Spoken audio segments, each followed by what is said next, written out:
Bom, boa tarde a todos. Sejam bem-vindos. Nosso seminário aqui vai ser ministrado pelo convidado Odemar Julião. Eu sou Victor Silva, sou mestrando em Física da UDESC, orientado pelo professor Daniel Vieira. Sou bolsista da Promop e, como parte das atividades da Promop, convidei aqui o mestrando Odemar Julião do Nascimento Neto, ele que é formado em licenciatura em Física pela Universidade Federal da Unifap. Fez parte do grupo PET Física do ano de 2019 até 2023, executando diversos trabalhos pelo programa. Atuou como professor docente de 2023 a 2024, quando ingressou no seu mestrado na UFPA. E hoje ele está aí trabalhando com teoria quântica. E hoje ele está aqui para falar sobre as flutuações do vácuo quântico e efeito Casimir. Passo a palavra para o senhor Demar. Seja muito bem-vindo, obrigado por ter aceitado dar esse seminário para a gente. Fique à vontade, mano. Então, boa tarde aí, pessoal. Tá, como o Vitor já comentou, me chamo Demar Julião Nascimento Neto e atualmente eu sou mestrando na Universidade Federal do Pará, né? Hoje eu vou falar um pouquinho aí de flutuações do vácuo quântico e o efeito Casimir. Faço parte aqui de um grupo que se chama Grupo Casimir Amazônia, também dentro da Universidade Federal do Pará. E também faço parte de um grupo Grafite, que é o grupo de teoria quântica de campos aplicada, que também é da Universidade Federal, do Programa de Pós-Graduação Universidade Federal do Pará. Bom, de antemão já peço desculpas porque a minha voz pode estar um pouco rouca, porque eu ainda estou me recuperando de uma gripe, mas enfim, dá para encaminhar aí o seminário tranquilamente.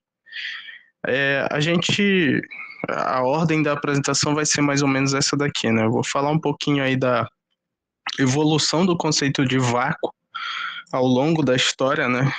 Essa percepção foi mudando, tanto por quem não é da comunidade acadêmica quanto pelos próprios cientistas que estudam isso, né? A percepção de vácuo, o conceito de vácuo foi mudando ao longo do tempo. Depois a gente vai falar, afinal, né, o que são essas flutuações do vácuo quântico e relacionar essas flutuações com o efeito Casimir. E aí depois a gente vai falar um pouco, vai ter uma breve discussão sobre o efeito Casimir dinâmico, né? O efeito Casimir a gente pode subdividir ele em dois tipos, que é o efeito Casimir estático, que a gente vai ver já dando um spoiler, e o efeito Casimir dinâmico. E eu vou dizer um pouquinho as principais características de um tipo e de outro e a principal diferença, né? E depois alguns comentários finais e as referências e assim será, certo? Então vamos lá. Primeiro a gente começa falando da ideia de vácuo, né?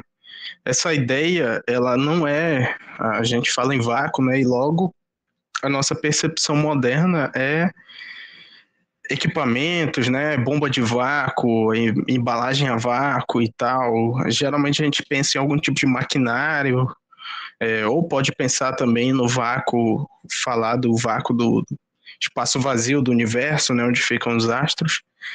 Isso pode parecer uma ideia recente, né, mas essa ideia já vinha sendo investigada lá desde a Grécia Antiga, né, já era um debate entre os filósofos, e nesse período quando os filósofos se questionavam em vácuo, sobre o que era o vácuo, né? Nesse período tinham duas principais vertentes, né? Duas principais linhas de pensamento, que era as seguintes, né? Na primeira vertente, aqui no primeiro tópico, o vácuo, os filósofos interpretavam o vácuo como um completo vazio, né? Um espaço ali destituído, uma região do espaço destituída de matéria, ou seja, realmente ali não tinha nada, né? Nada, literalmente nada. E aí, por exemplo, aqui dois adeptos dessa vertente eram Platão e Demócrito, dois pensadores que eram que eram adeptos dessa vertente. A segunda vertente era um pouquinho o contrário da primeira, né? O vácuo já não era um espaço completamente vazio, porque o vazio, para eles, era inadmissível. Né? Para eles não existia essa de, olha, ali naquela região do espaço não tem nada, aceitem. Eles não aceitavam isso, né? Então eles diziam que não. Não é que ali é vácuo completamente, né? Tem alguma coisa preenchendo aquela região do espaço. E foi daí que veio a ideia de um éter, ou de um certo tipo de ar sutil, né, que preenchia aquela região do espaço. Tá? Acredito que a maioria da física com certeza já ouviu falar no éter, né? E, inclusive a gente vai falar um pouco mais dele mais para frente. E aí, segundo essa outra linha de pensamento, o vácuo e o vazio completo não eram a mesma coisa, assim como era para a primeira vertente, tá? Dois adeptos dessa segunda vertente eram Aristóteles e Parmênides, certo? Isso aqui eu coloquei só para exemplificar, né, quem eram os filósofos que pensavam dessa forma. Então a gente tinha essas duas vertentes, tá? Percebam que a primeira vertente ela perdura até os dias atuais, fora do meio acadêmico da física, né? Geralmente quando a gente fala em vácuo, como eu falei logo no início da apresentação, quem não é da comunidade científica, né, por exemplo, se for perguntar para sua mãe, para seu avô, ou sei lá, para o seu irmão que trabalha com outra coisa, o que ele entende como vácuo, e aí ele vai te falar, o vácuo é quando eu tiro tudo de um certo espaço, né, ali fica um vazio completo. Por exemplo, a embalagem a vácuo, uma máquina a vácuo e esse tipo de coisa, né. Então percebam que a primeira vertente, desde a Grécia Antiga, ainda perdura no nosso pensamento contemporâneo sobre o que é o vácuo, né. E aí, o que aconteceu ao longo da história, né? Ao longo da história vieram, a gente sabe, né, os períodos históricos, tudo mais, veio a evolução da ciência, o método científico e tudo mais, e aí, para, enfim, sustentar toda essa discussão sobre o que é vácuo, o que não é vácuo, começou-se os testes experimentais, né?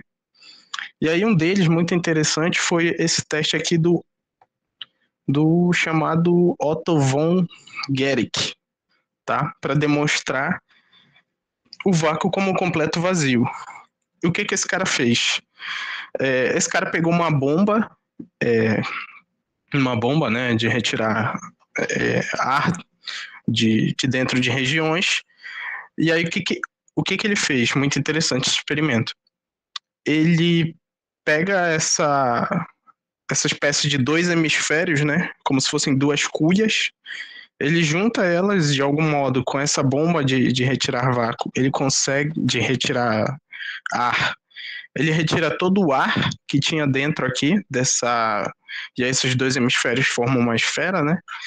E aí, qual é o teste que ele faz, né? Depois de retirar o ar de dentro desse hemisfério, ele simplesmente prende cada hemisfério em dois cavalos aí, por exemplo, como vocês estão vendo, e esses cavalos puxam esses hemisférios em direções contrárias.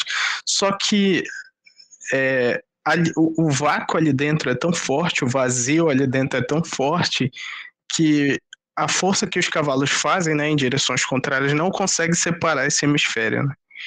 Então, não sei se alguém já passou por uma situação assim, mas não sei se você pegar uma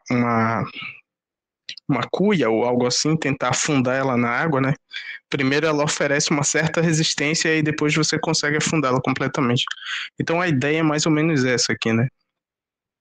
Então com isso aqui ele queria mostrar que realmente tinha vácuo aqui dentro, não tinha nada que não fosse o próprio vácuo, que era a ausência de matéria e tudo relacionado à primeira vertente, né? Só que aí no século XIX, né, com o estabelecimento da teoria ondulatória, foi quando começou a se investigar fenômenos de interferência, construção de onda, destruição. Nesse período, os físicos eles achavam assim, cara, não é possível.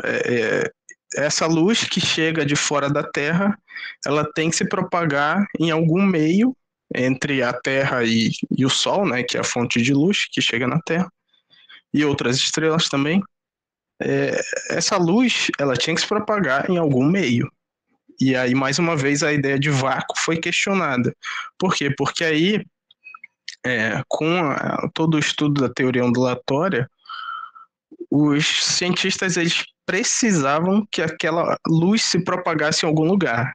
Então, predominou aí a segunda vertente nesse período histórico, né? Que então todo mundo achava que ali tinha um ar sutil, tinha um éter no vácuo entre a Terra e o Sol, e por causa da existência desse éter ou desse ar sutil ali no vácuo entre a Terra e o Sol, por isso a luz conseguia chegar na gente, né?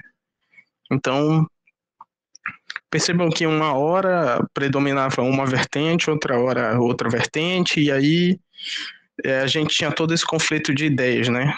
Relacionados à evolução justamente do conceito de vácuo.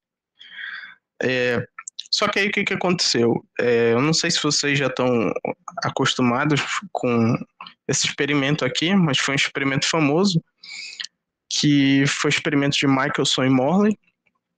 E esse experimento aí, ele mostra que não tem necessidade de um meio material para a luz poder se propagar, tá? Aqui eu coloquei um gifzinho animado, tá? Mostrando esse experimento. E aí, basicamente, esse experimento se resumia em mostrar que, se a luz se propaga em um certo meio, e esse meio tá lá, se a Terra se move, ela se move com uma velocidade relativa a esse meio. Então, a luz, ela vai percorrer, se o meu laboratório está se movendo, né? A luz vai percorrer, e ela precisa desse meio para se propagar, ela vai percorrer distâncias diferentes, e aí nesse detector deles aqui, quando eles emitissem um raio de luz, eles esperavam que essa luz chegasse aqui no detector defasada, ou seja, eles não iam ver um brilho ali naquele detector, beleza? Só que o que eles viram foi completamente contrário. Né? Eles estavam tentando provar uma coisa e no fundo provaram o contrário do que eles queriam mostrar. Acontecia o seguinte, que tanto faz para onde o laboratório está indo ou não, se ele está indo contra esse éter ou a favor do éter, enfim, o padrão de interferência ali sempre era o mesmo, tá? Isso por quê? Porque a luz percorria as distâncias com a sua mesma velocidade que é a c, né? 3 vezes 10 oitavos metros por segundo ao quadrado. Provavelmente todo mundo já teve algum contato ou já viu isso aqui em física moderna ou algum experimento envolvendo óptica. E aí o que esses caras provaram? Eles provaram que a luz não precisava de um meio para se propagar. E aí essa ideia do éter preenchendo o vácuo caiu por terra, já foi o que já começou a ser descartado, e aí acabou que foi ignorada. Né? Não é comumente adotada, né, pela comunidade acadêmica. E aí veio, então, o seguinte, o Max Planck, né, que propôs, né, depois de estudar ali radiação do corpo negro, ele propôs que, de algum modo, a energia emitida, irradiada por aquele corpo negro, ela tinha que ser discretizada de alguma forma. Inclusive, nem ele mesmo acreditava nesse modelo que ele propôs, mas ele propôs porque, se não fosse isso, os cálculos dele, a teoria e o experimento não iam dar certo. Ele propôs isso, e aí, só daí desenrolou, foi assim o início para o surgimento da mecânica quântica, né? E aí, depois que veio a mecânica quântica, com ela veio as ideias de flutuações quânticas e energia de ponto zero. Tá? A gente vai já ver o que é isso. Aqui abaixo, só para vocês terem uma noção, tem esse GIF animado aqui, né? Esse GIF representa as tais das flutuações quânticas, tá? Então, o que é isso aqui? Isso é um cubinho do espaço. Esse cubinho do vácuo, né? Esse cubinho tem dimensão aí de femtometro, ou seja, é muito, muito, muito pequeno mesmo. E essas fagulhas que vocês estão vendo, essas bolhas que nascem e logo desaparecem são a taxa das flutuações de vácuo, tá? Essa simulação aqui foi feita por pesquisadores da Universidade de Adelaide, na Austrália, né? E é uma tentativa de deixar mais intuitivo da gente visualizar o que são essas tais flutuações, tá? Então, no fundo, a gente vai ver que essas flutuações, elas são pequenas fagulhas que nascem e logo morrem, que fica a todo instante no vácuo, né? Como se fossem várias bolhas nascendo e explodindo, certo? E aí, a gente vai para o contexto da teoria quântica de campos, tá? No contexto da teoria quântica de campos, essas flutuações são o que a gente chama de flutuações do campo eletromagnético. E eu não sei se alguém é da área, mas para quem não é da área, quando a gente vai quantizar um campo, a grosso modo, é a mesma coisa que escrever esse campo em termos de vários osciladores harmônicos quânticos, tá? E aí, cada flutuação daquela, a gente vai associar, a gente sabe qual é a energia do oscilador harmônico quântico, ela é dada aqui nessa equação 1. Quem já fez mecânica quântica aí provavelmente está habituado a essa expressão. Então, a energia emitida a energia contida num oscilador harmônico, ela é dada pela expressão 1. Só que como no vácuo, como o nome já diz, a gente já está no estado de vácuo, então esses osciladores harmônicos quânticos, que são essas flutuaçõezinhas, eles estão no menor estado possível, né? Estado de mínima energia. Ou seja, uma flutuaçãozinha daquela, ela tem essa energia aqui para n igual a 0, certo? Que é o estado de mínima energia de uma flutuação, de um oscilador quântico. Ou seja, cada fagulhinha daquela, da flutuação do campo eletromagnético, ela tem essa energia aqui, tá? H cortado ômega sobre 2, ok? Só que isso é para um oscilador, isso é o estado fundamental de um oscilador. No vácuo quântico, a gente tem vários osciladores, né? A gente pode, aqui na expressão 2, a gente pode somar a energia, se você pegar, né, a energia do vazio quântico, você vai pegar a energia de cada flutuação daquela, e cada flutuação daquela é um oscilador harmônico quântico no estado fundamental, ok? E se eu somar, eu posso escrever 2 como esse somatório em 3, certo? Então eu vou somar a energia de cada oscilador sobre as infinitas frequências que eles podem assumir ali. Infinitas frequências são esses ômegas, tá bom? Então esse somatório aqui é a energia de vácuo de todos os osciladores, só que ali todas as frequências são possíveis, né? Eu não estou estabelecendo no espaço vazio nenhuma restrição sobre a frequência desses osciladores harmônicos. De modo que, bom, se você vai somar uma coisa que vai de 1 até as infinitas possibilidades, né? Você pode ter o ômega 1, ômega 2, 3, 4, 5, até, enfim, infinitos. Claramente aqui esse somatório 3 vai divergir, né? Ou seja, a energia total do vácuo, devido a essas flutuações, ela é divergente, né?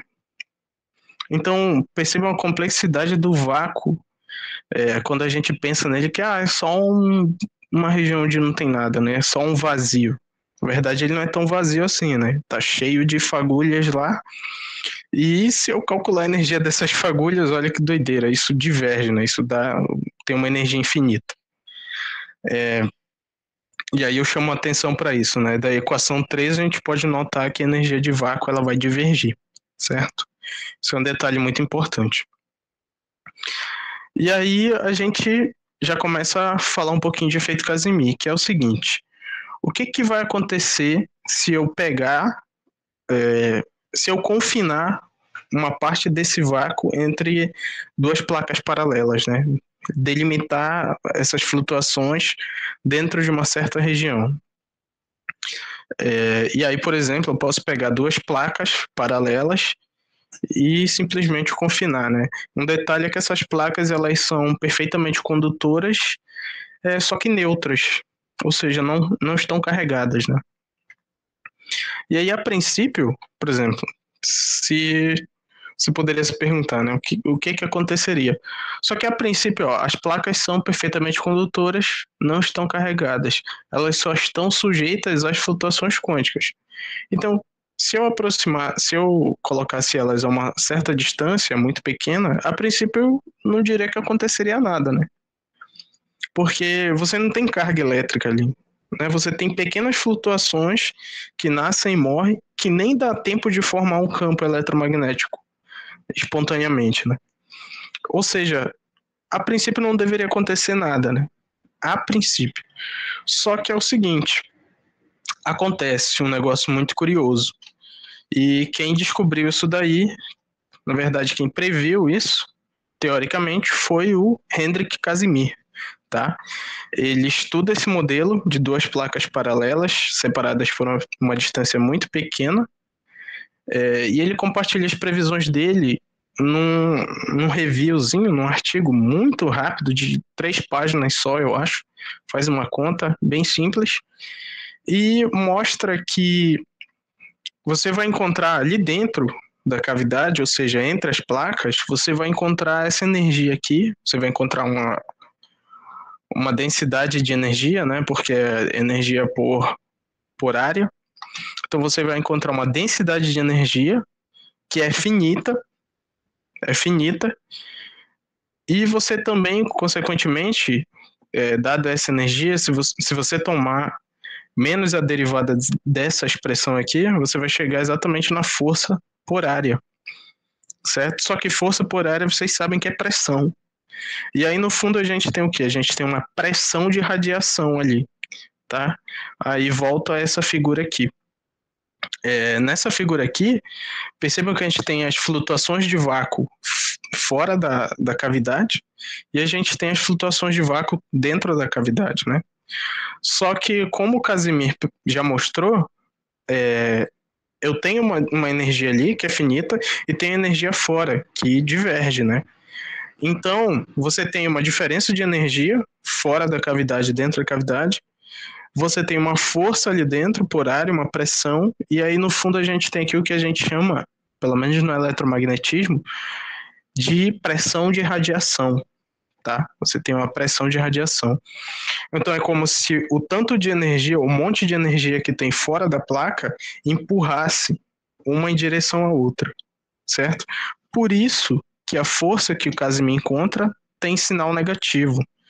Significa o quê? Significa que as placas que estavam muito próximas, elas acabam se atraindo, né? E a princípio você poderia pensar, bom, as placas estavam completamente descarregadas e não estavam sujeitas a nenhum campo elétrico, somente a pequenas flutuações. E aí elas acabam se atraindo, né? Isso era, pelo menos na época, isso era muito contra-intuitivo, né? Não esperava que acontecesse nada. No entanto, ele previu isso teoricamente e e aí a gente vai ver mais para frente que experimentalmente isso também foi mostrado, tá? E aí, afinal, por que isso acontece, né? E qual é a relação disso com as flutuações de vácuo? Então, no fundo, o que é o efeito Casimir, né? O efeito Casimir é você confina uma certa parte do vácuo ali, pode ser por placas paralelas, e você vai ver um efeito delas se atraírem. Detalhe, essas placas estavam completamente neutras e descarregadas, né? Então esse é o efeito Casimir, a atração das placas no vácuo quântico, certo? Devido às flutuações de vácuo, tá? Ou também flutuações de ponto zero. Tem várias nomenclaturas, né? Vocês podem encontrar na literatura. E aí, por que isso acontece? Qual a relação disso com as flutuações de vácuo? Vamos já ver isso aí. Essa figura aqui muito interessante. O que acontece é o seguinte, ó, imagina que eu não tinha essas duas placas aqui, tá? Imagina que eu só tinha vácuo. E aí no vácuo, lembra que eu falei que eu não tenho restrições com relação à frequência daquelas fagulhas. Ou seja, Podia ser qualquer frequência, infinitas possibilidades. Só que no momento em que eu coloco duas placas, para aquelas fagulhas que estão ali dentro, eu impus condições de contorno. Isso é uma coisa que aparece muito na física, condições de contorno, eletromagnetismo, mecânica clássica, mecânica quântica, tá? Então eu impus condições de contorno. Didaticamente, pensem assim. Imagina que você tinha uma corda que você não tinha os extremos dessa corda fixada, né? Essa corda estava livre. E aí, se você bate na corda, ela vibra do jeito que ela quiser, ou do jeito que você quiser fazer ela vibrar. Você não tem restrições. Só que a partir do momento que você pega aquela corda e fixa ela com certo comprimento, e você bater ela, ela vai vibrar com frequências específicas, tá? Você discretizou as frequências que aquela corda pode assumir, tá? E você especificou isso. E é mais ou menos isso que a gente faz, tá? Quando a gente coloca as duas placas lá. E aí, nesse caso, para facilitar, a gente vai sempre analisar a situação aqui em uma mais uma dimensão, tá? Ou seja, uma dimensão, essa nomenclatura em teoria quântica de campos significa uma dimensão espacial mais uma dimensão temporal.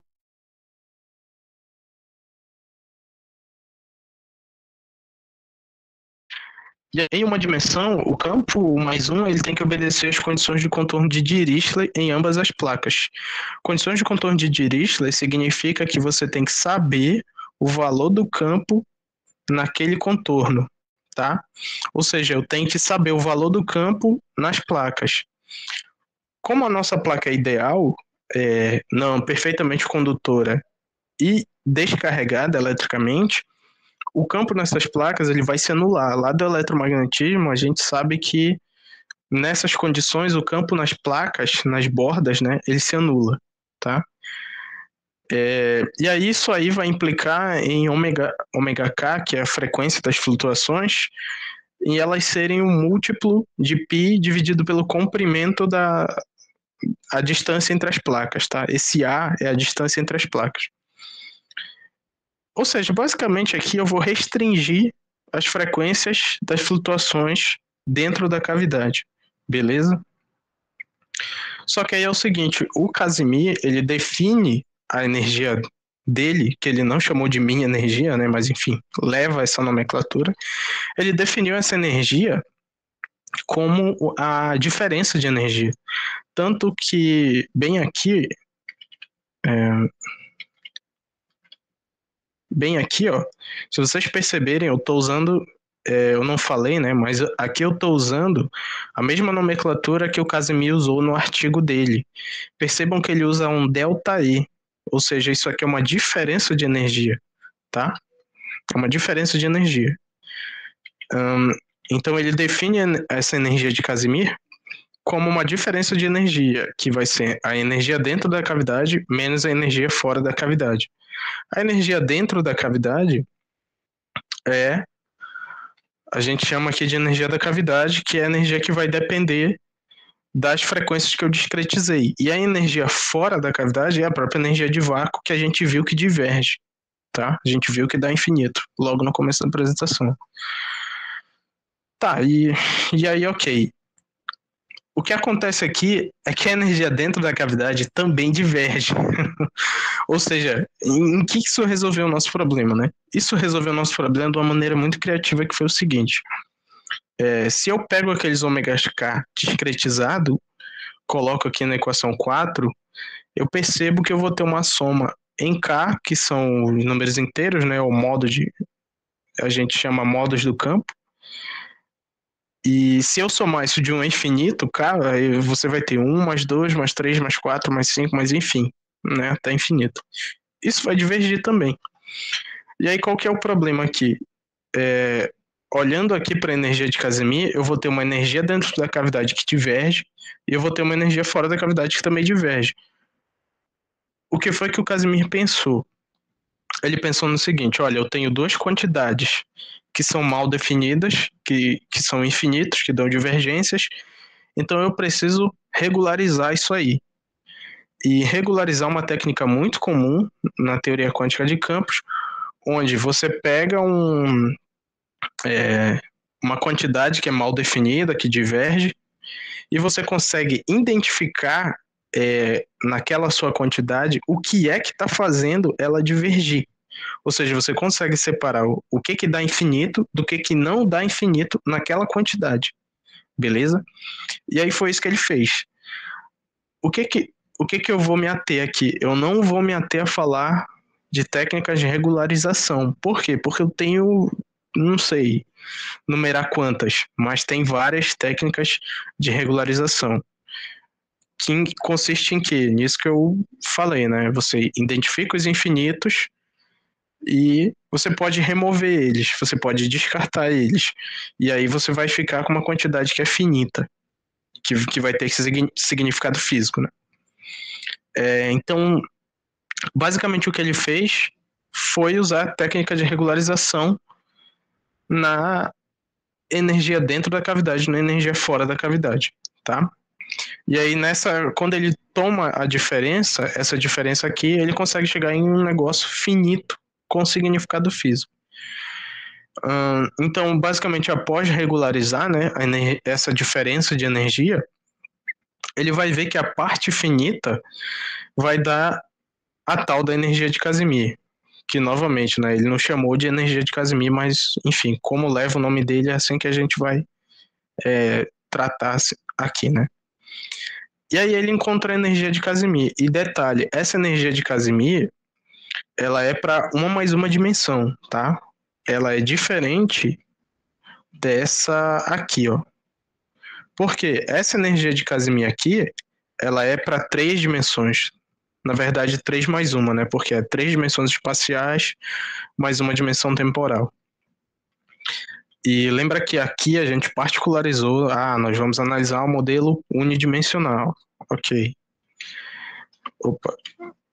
Então a gente chega nessa energia aqui. E outro detalhe também, que é muito comum na teoria quântica de campos, é a gente adotar o H cortado e o C igual a 1. Tá? A gente chama isso de sistema de unidades naturais. Ok? Então, aqui na frente era para ter um H cortado vezes C. Só que como tudo isso é 1, então já não faz sentido colocar aqui. Ok?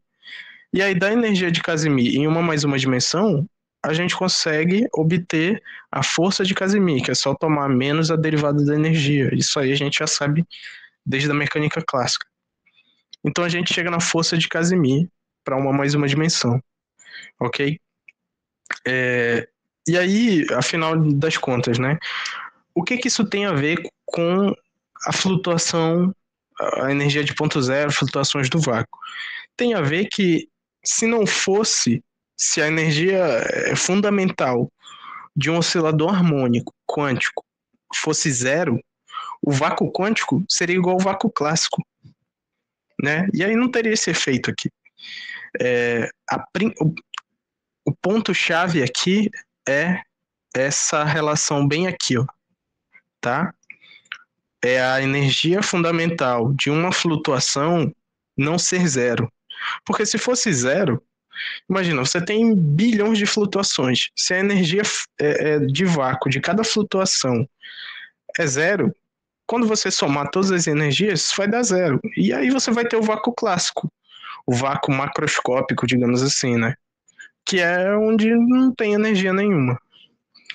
Né? Então, esse é o ponto-chave do porquê o efeito Casimir está relacionado a flutuações de vácuo. E aí, ok, o primeiro cara a medir a força de atração entre placas foi esse cientista aqui, foi Sparney, acredito que é assim que fala o nome dele. O negócio foi o seguinte, isso aqui é uma representação muito simplificada, tá, do aparato experimental dele. E aí o Sparney, ele tomou muito cuidado quando ele fez isso. Esse aparato experimental aqui, basicamente essa parte de baixo aqui está fixa, que seria uma das placas, tá? As placas são essas coisas riscadinhas assim. na horizontal. Então ele manteve uma placa fixa e a outra placa ele manteve ela suspensa, né? De tal maneira que qualquer movimento, qualquer atração ou repulsão entre as placas fosse perceptível nesse aparato dele. Então é um negócio assim extremamente sensível. Só que aí teve um problema nessa esse aparato experimental que o Sparney não conseguiu medir com uma precisão assim aceitável, né? Teve um erro lá nas medidas dele que não era tão tolerável assim, né? Só que ele tomou o cuidado de no artigo dele ele dizer, olha, isso aqui tá coerente com a teoria, né? Apesar dos resultados terem uns erros assim um pouquinho a mais do que deveriam. E aí, em 1997, esse rapaz aqui, que provavelmente é o nome francês, ele realizou uma medida muito mais precisa da interação entre as placas, só que, no entanto, com geometrias diferentes. E aí os resultados eram ok. O que eu quero dizer aqui com geometrias diferentes? Eu quero dizer que o efeito Casimir, ele não é só com placas paralelas, né? Assim, você pode ter uma placa aqui que é um hemisfério, né? Então você pode ter algo assim, ok? Ou as duas placas serem um hemisfério. E aí, inclusive, muda, né? A força pode ser de repulsão ao invés de atração. Só que como isso aí já fica muito técnico e aí já fica muito mais específico na área de efeito Casimir, eu resolvi não colocar na apresentação, mas só comentar, certo? E eu também supus que, como o público do seminário era muito diverso e tudo mais, eu não iria me ater tanto a equações técnicas e mostrar como quantiza o campo, esse tipo de coisa. Tá, então, basicamente o que a gente viu até aqui foi por que o efeito Casimir acontece e como é que ele está relacionado a flutuações de vácuo quântico. A gente viu também que o Casimir previu isso teoricamente no artigo dele, e isso foi foi mostrado experimentalmente a previsão dele, né? Então isso realmente acontece. E aí, claro, esse aparato aqui e todos os outros aparatos do que medem placas, isso está no vácuo, tá? Então provavelmente esse aparato aqui, ele deve estar dentro de uma câmara onde o Sparney provavelmente não, com certeza retirou qualquer tipo de molécula dali daquele ambiente, ou pelo menos a maioria delas, para tentar simular o vácuo da melhor maneira possível, né? Aí, bom, uma dúvida que pode surgir aqui seria quais são as dificuldades experimentais, né, para medir o efeito Casimir? As principais primeiro, tecnologia, né? É muito difícil você tirar 100%, extrair tudo que tem dentro da onde você vai fazer a medida e deixar 100% de vácuo. É complicado.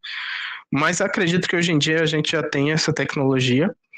Só que outra coisa muito, muito complicada também é deixar as placas livres de qualquer interferência externa, né?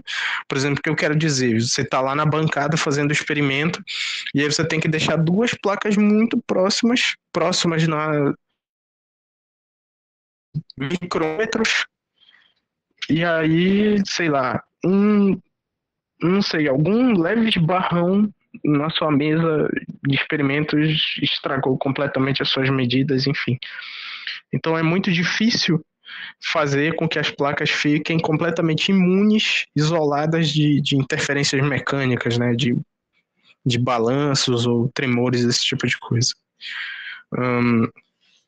Certo? Então a gente viu também um pouquinho uma ideiazinha geral da parte experimental, e agora a gente vai falar do efeito Casimir dinâmico, tá? O efeito Casimir dinâmico, ele foi introduzido por esse cara aqui, o Moore, E esse cara foi pioneiro na discussão do efeito Casimir dinâmico. E apesar do que o nome indica, o Casimir não teve nada a ver diretamente com o efeito Casimir dinâmico, tá? Só leva o nome dele porque ele foi ele quem descobriu o caso estático e tudo mais. Perdão, já tô falando demais, a garganta começa a coçar, né? Então o Moore foi pioneiro nessa discussão e a gente vai já dizer o que é o efeito Casimir dinâmico. Perdão. O efeito Casimir dinâmico, basicamente agora a gente tem em movimento ou coisas que variam no tempo, tá? Lembrem que no efeito Casimir estático, a gente tinha as duas paredes fixas, né? E não tinha nenhum tipo de perturbação ali dentro, a não ser as próprias flutuações, e nada ali estava mudando no tempo, certo? A não ser o nosso campo quantizado. Agora, o que o Moore ele faz? Ele estuda uma cavidade, a gente chama de cavidade coisas formadas por duas paredes, tá? Na área de efeito Casimir, é isso que a gente chama de cavidade. Então, esse cara, ele estudou uma cavidade em uma dimensão também, onde pelo menos uma das placas se movia, tá? Então, você tem uma placa que fica parada, a outra pode estar se movendo, ou as duas podem se mover, ou enfim, a da esquerda está parada, a da direita está em movimento, tanto faz, tá? E esse cara aí, ele estudou como ele não precisava se preocupar com polarização do campo eletromagnético, se ele estava nessa direção, se ele estava assim, se ele estava assim. Para facilitar a vida dele, ele usou o campo escalar real não massivo, tá? Para quem não é da área de teoria quântica de campos, basicamente ele usou um campo φ. Φ que depende de x e t, tá? Ou seja, depende de uma coordenada espacial e uma coordenada temporal, ok? E as partículas que vão gerar, né, aí um spoiler desse campo, elas não vão ter massa, né? Elas vão ser bósons e fótons não massivos e vão ter só momento externo.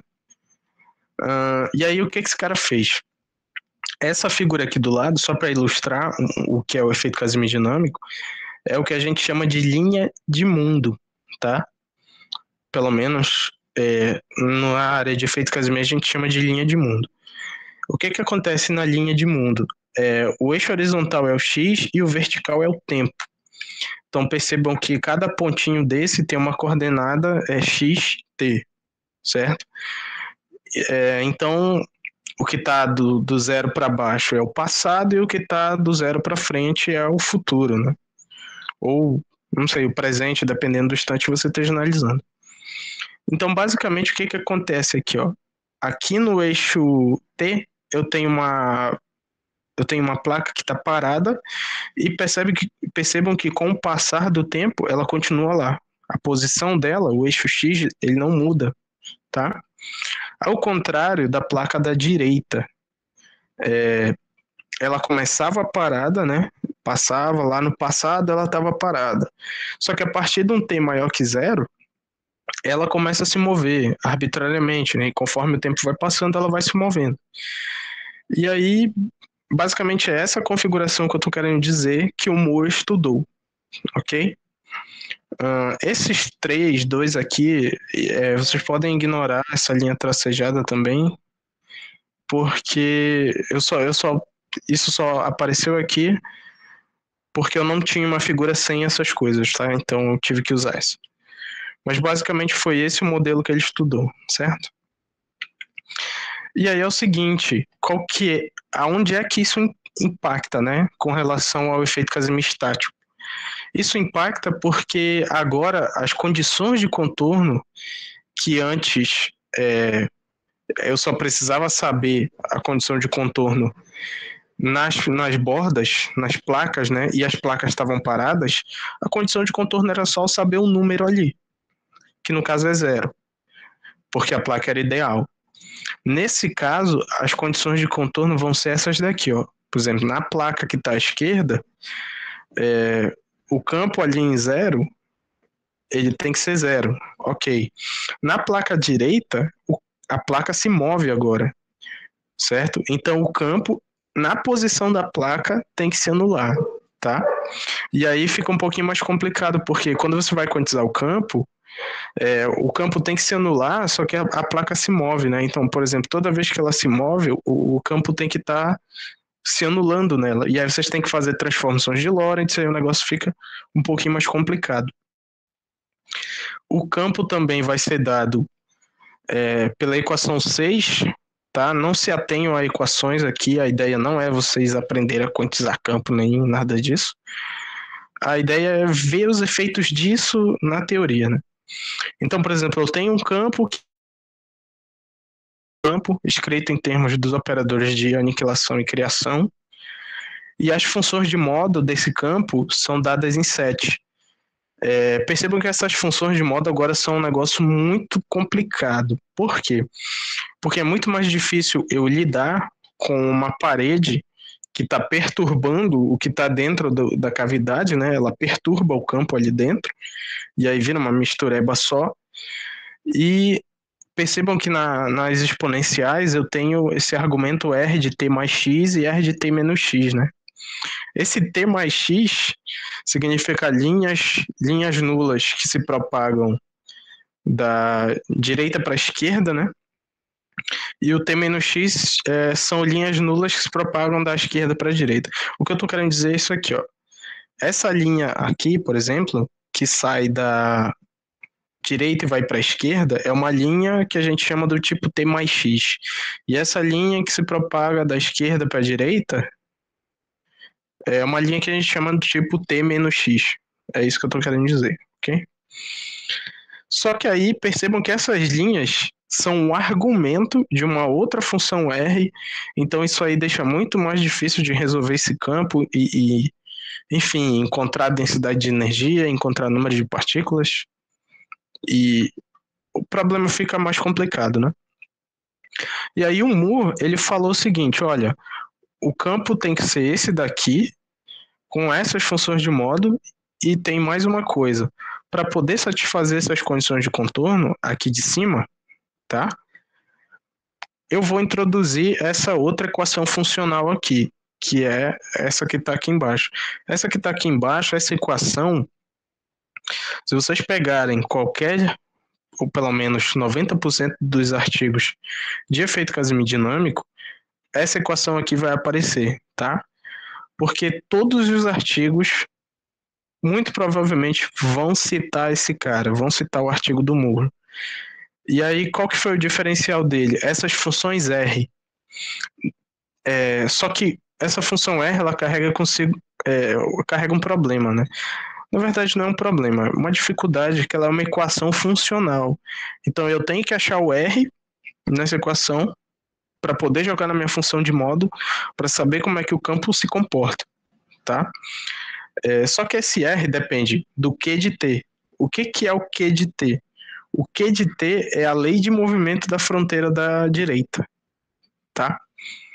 Então, por exemplo, essa fronteira se move assim. Isso aqui é um movimento arbitrário. Mas ela poderia oscilar, né? Ela poderia só oscilar em torno de uma posição de equilíbrio, ou ela poderia só se mover assim, em linha reta, né? Então, não sei, ela poderia só fazer um semicírculo assim.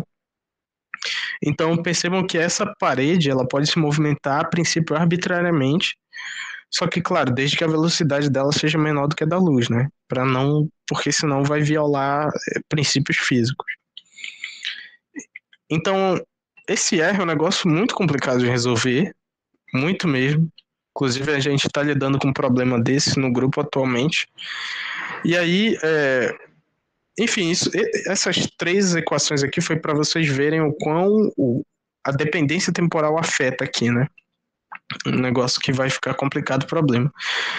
Fisicamente, qual é a consequência disso? Fisicamente, a parede se mover e eu perturbar o vácuo dentro da cavidade com a parede móvel, o que a gente acaba vendo é que vão ser gerados fótons dentro da cavidade, né? Uma coisa que não tinha no efeito Casimir estático.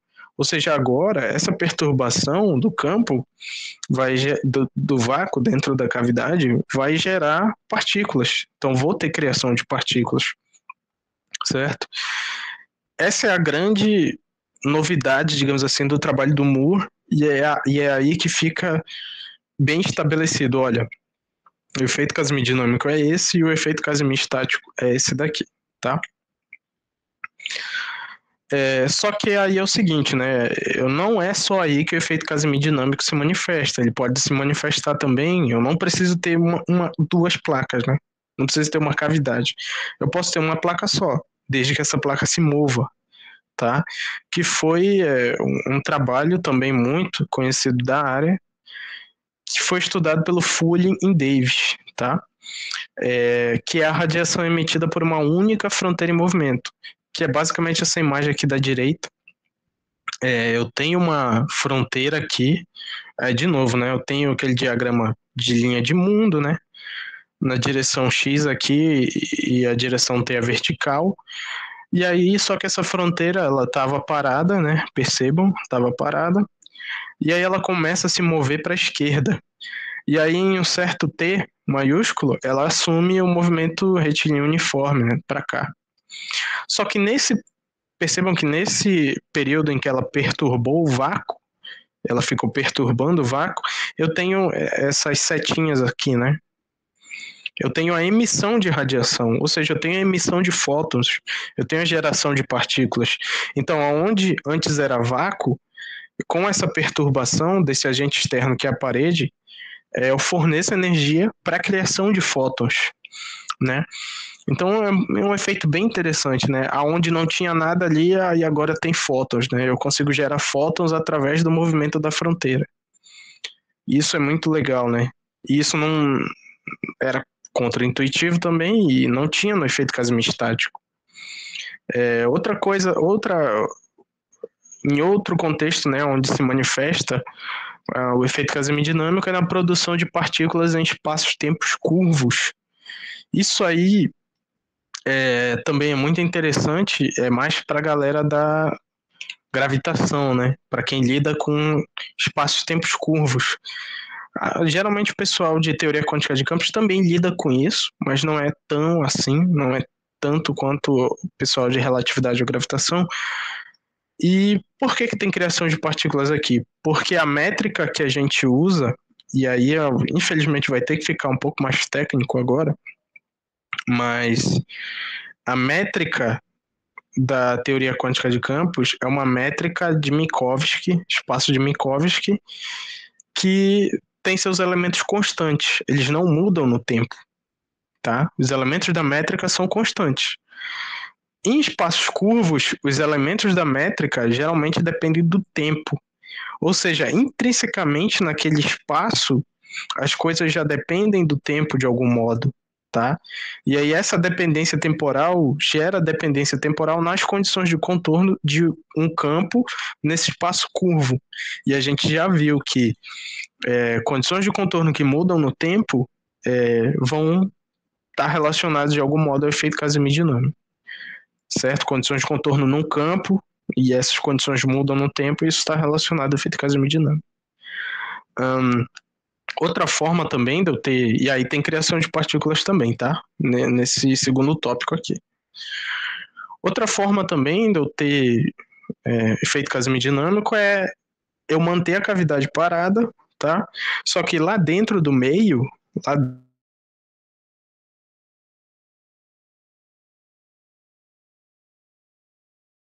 exemplo, posso pegar duas placas, botar o dielétrico lá, quantizar o meu campo lá dentro e ficar mudando a permissividade elétrica daquele dielétrico.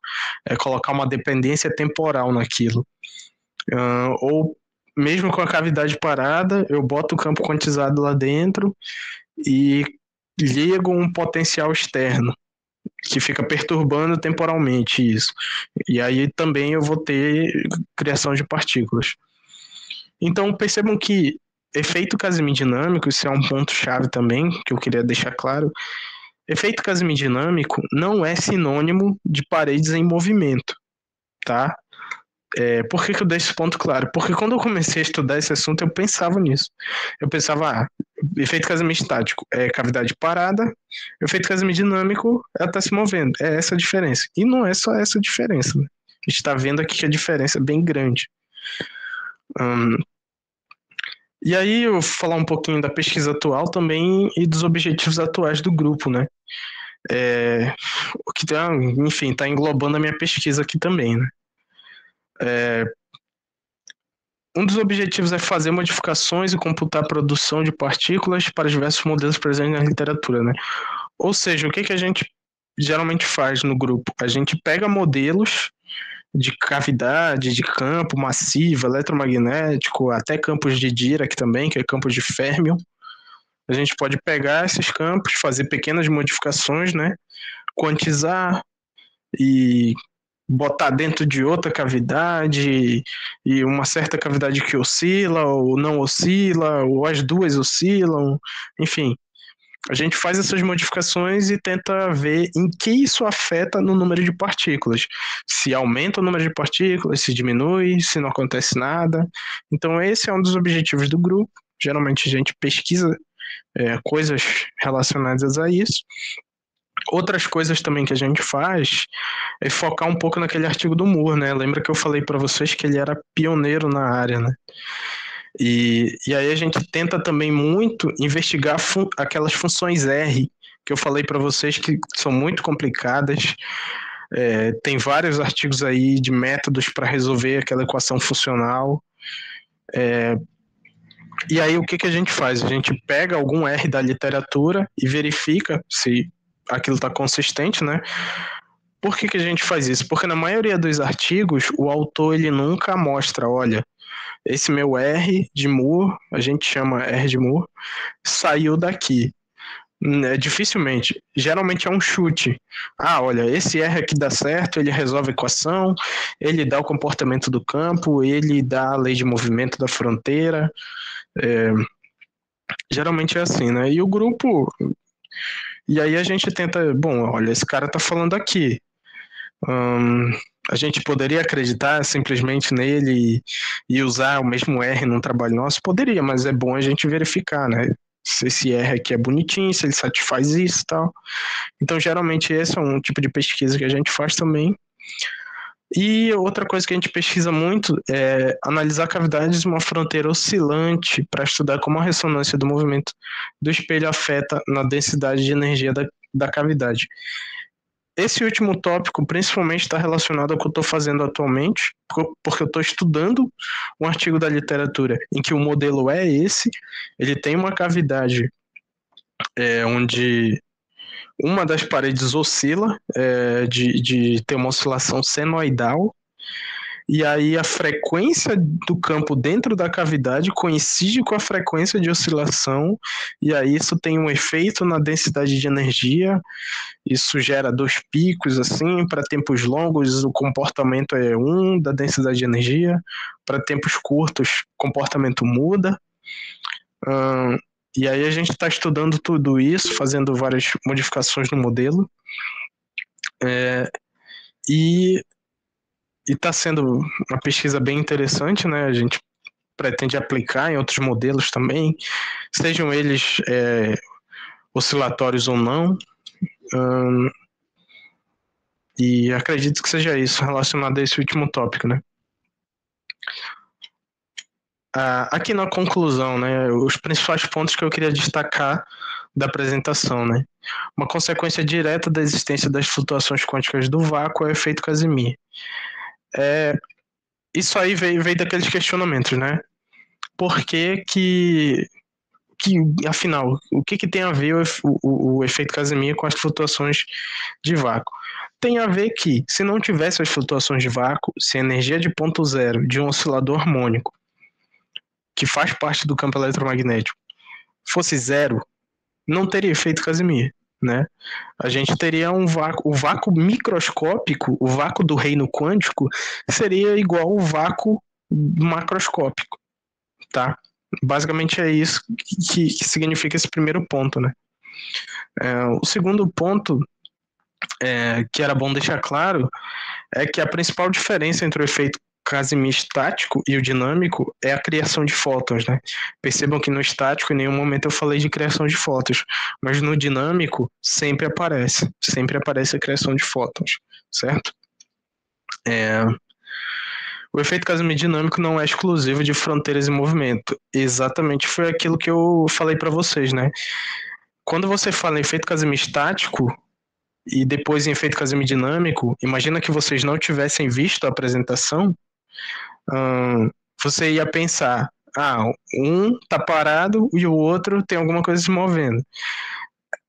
Não tá errado, só que é uma maneira bem genérica de você falar, de você distinguir os dois, tá?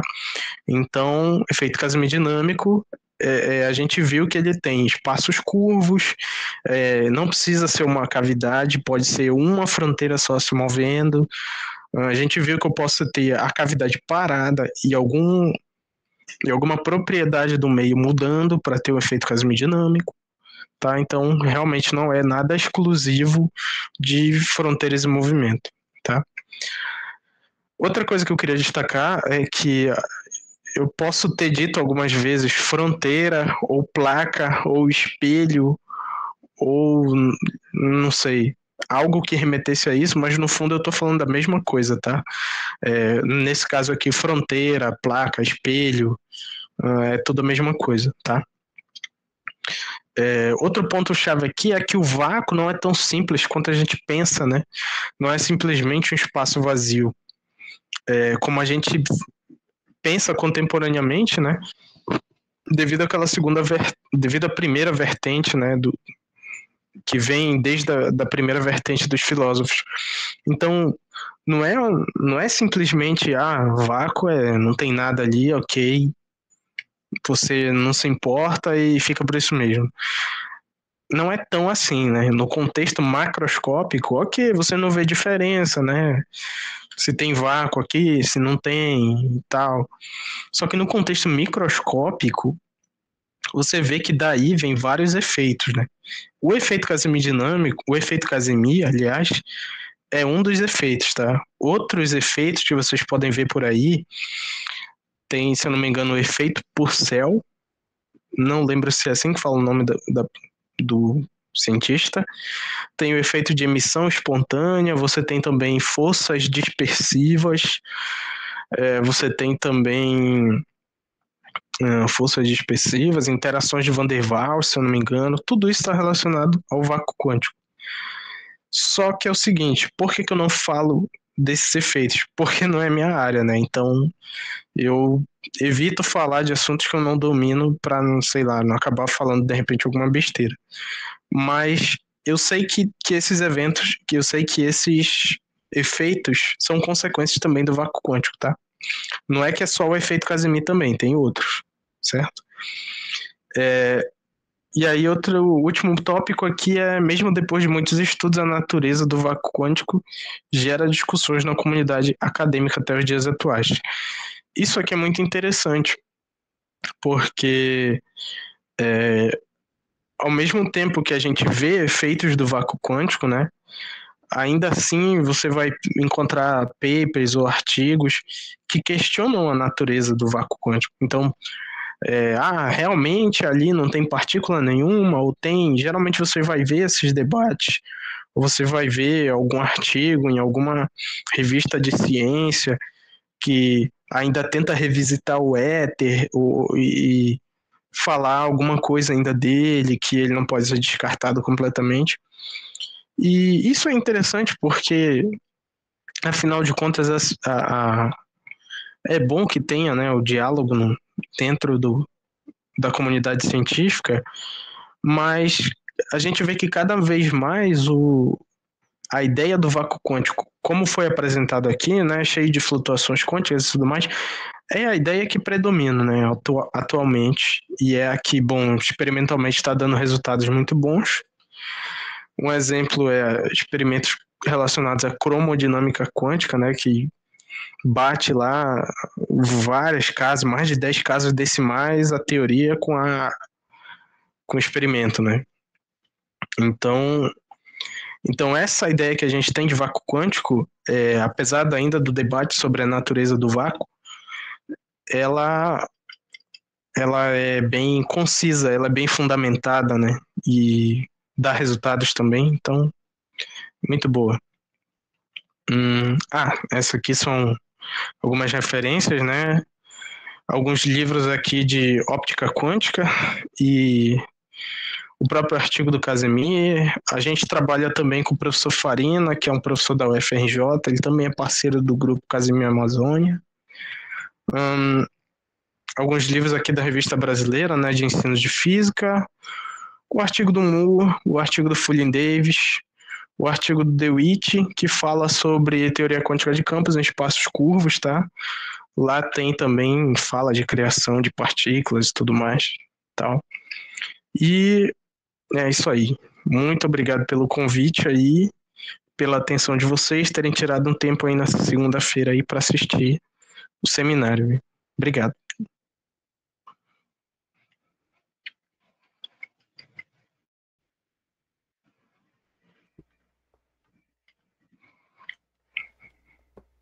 Bom, Ademar, seminário incrivelmente interessante, Obrigado, cara. bem didático mesmo. Conseguiu apresentar, Valeu.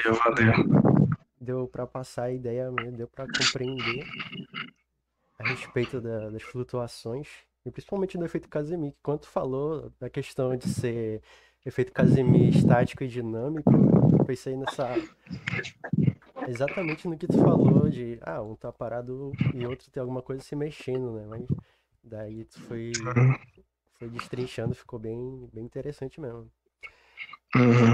Tem algumas perguntas no chat. Eu acredito que a primeira pergunta tu já respondeu, mas gostaria que tu pudesse ressaltar novamente, que foi aqui a pergunta do João Vitor Nunes. Ele pergunta assim: a geometria das placas alteraria alguma coisa no efeito Casimir? Gostaria que tu voltasse nesse ponto para reforçar. Tá, eu tô lendo o chat aqui, né? Tá.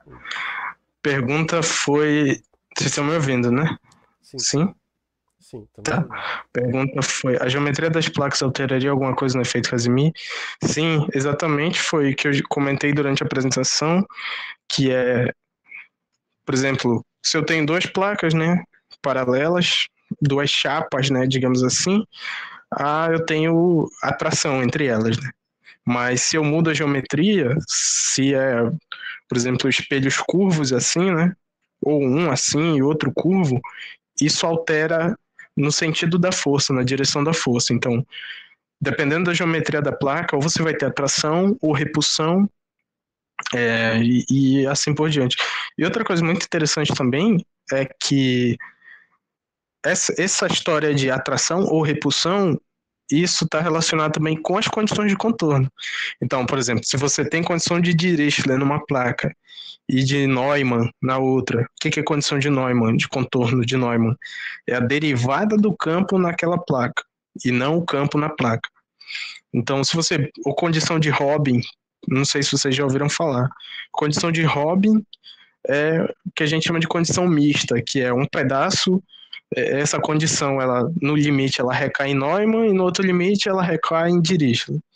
Enfim, se você ficar brincando com essas coisas, com esse monte de mistura, uma placa é assim, com certa condição de contorno, a outra placa é assim, a outra placa é assim, isso muda a interação, né? Então, hora repulsiva, hora atrativa, mas enfim, isso afeta assim na interação entre as placas.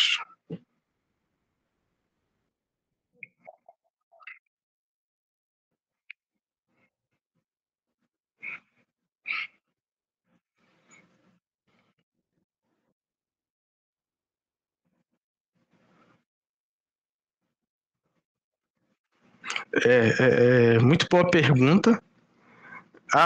Eu acredito no efeito Casimir estático, você só precisa fazer a regularização, que é importante destacar, é diferente da renormalização.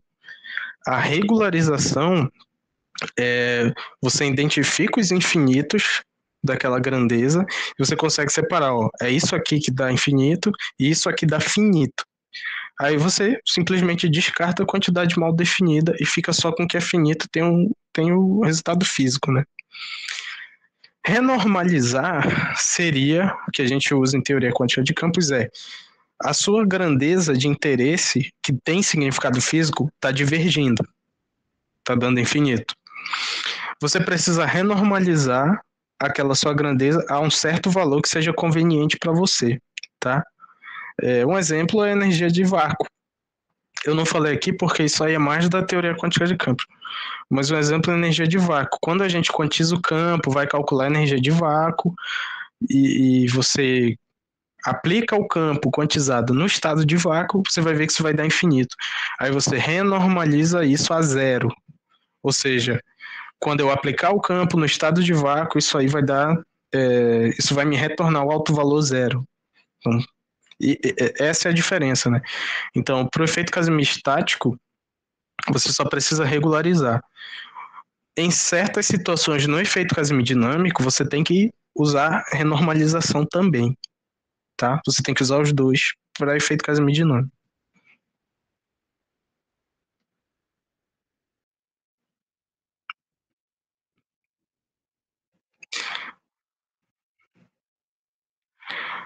Tá, ela tá perguntando se só fótons, né? A princípio não. A princípio isso depende do campo que você está usando. Por exemplo, se eu estou usando o campo real escalar não massivo, o campo real ele é um campo de bósons, né? Partículas de spin inteiro.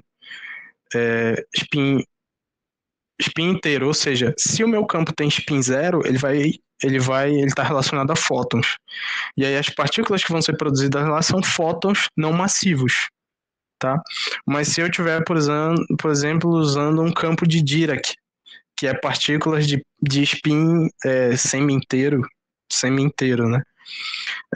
Então as partículas que vão ser produzidas quando eu excitar o campo fermiônico lá dentro, vão ser partículas de spin semi-inteiro. Provavelmente não, né? E elas vão ter massa. Então você vai ter que usar o campo escalar real massivo, por exemplo. Se você usar, se você usar dentro da cavidade, ou enfim, dentro do fenômeno que você está estudando, por exemplo, o campo,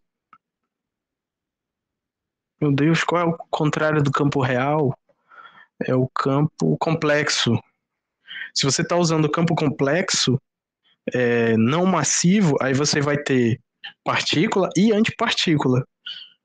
Então, depende a situação, a natureza das partículas criadas no fenômeno do efeito Casimir dinâmico depende do campo que você está usando. Beleza?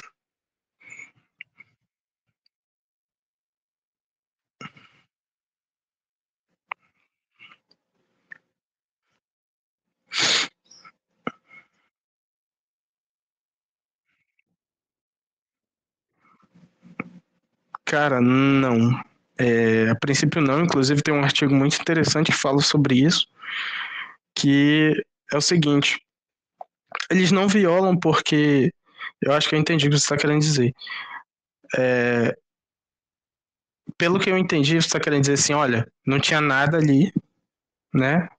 Energia zero, digamos assim, não tinha nada ali, e aí agora tem, né? Poxa, não tinha energia, agora tem energia. Então, se ganhou energia ali, alguém devia perder energia para o negócio ficar zero a zero, né? O que está acontecendo aí é uma transferência de energia, né?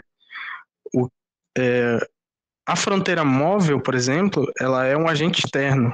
Esse agente externo está fornecendo energia para dentro da cavidade e essa energia que ele fornece para a cavidade, ela é gasta.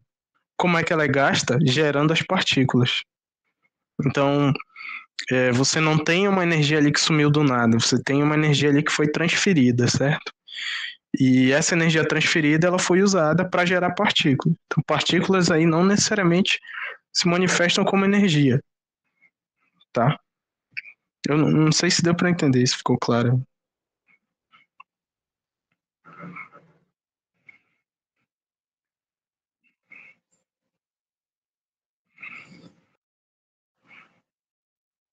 Eu poderia fazer uma pergunta aqui pela conta do Luiz? Pode sim, mande aí. Primeiramente, boa tarde a todos. Parabéns pelo seminário, pela organização, está muito bacana.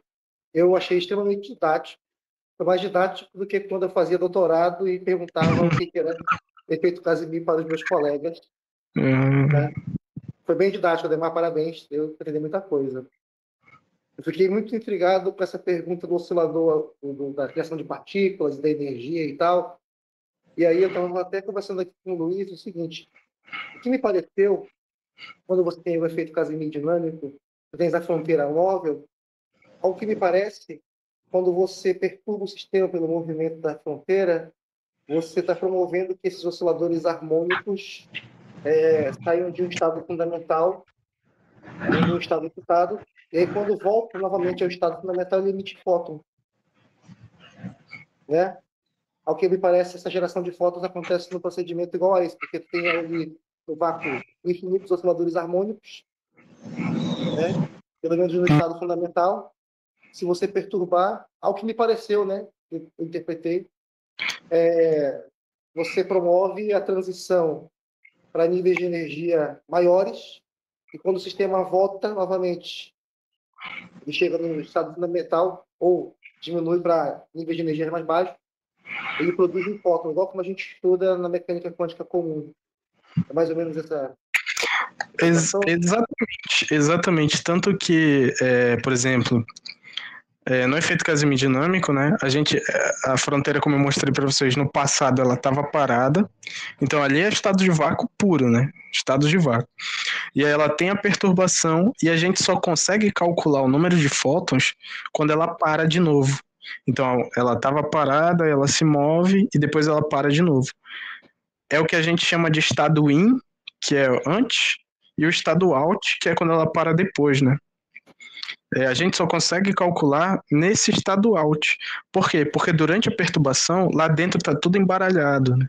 Você não consegue definir um operador A e a Dagger para calcular o operador número de partículas durante a perturbação, né? Justamente porque os modos do campo estão todos embaralhados lá dentro.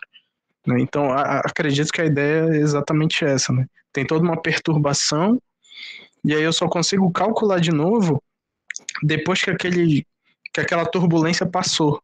Só que depois que essa turbulência passou, os osciladores harmônicos quânticos lá dentro eles já foram excitados pela perturbação temporal, né?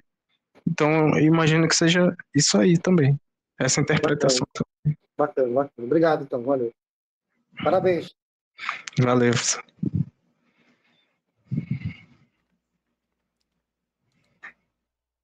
Ou mais alguma pergunta, alguma coisa a complementar? Porque senão podemos encerrar por aqui. Mais uma vez, obrigado por ter aceitado o convite, Ademar. Foi Pô, cara, extremamente eu que interessante. agradeço. E boa sorte aí também na tua defesa, que está se aproximando. Né? Já. Mas é isso. Muito obrigado também ao pessoal que tirou uma parte do seu tempo da sua segunda-feira para vir aqui prestigiar o nosso colega também. Sim. Uhum. E é isso, gente. Inclusive, esse seminário está sendo gravado e ele será publicado posteriormente no canal da UDESC, aqui pelo nosso coordenador do programa, Edgar Amorim, que está presente também. Obrigado por ter comparecido, professor.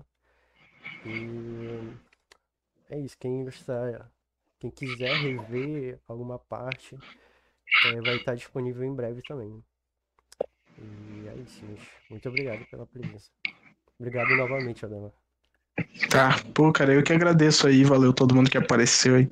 Quem interagiu, quem não interagiu, tá valendo aí, muito legal, cara.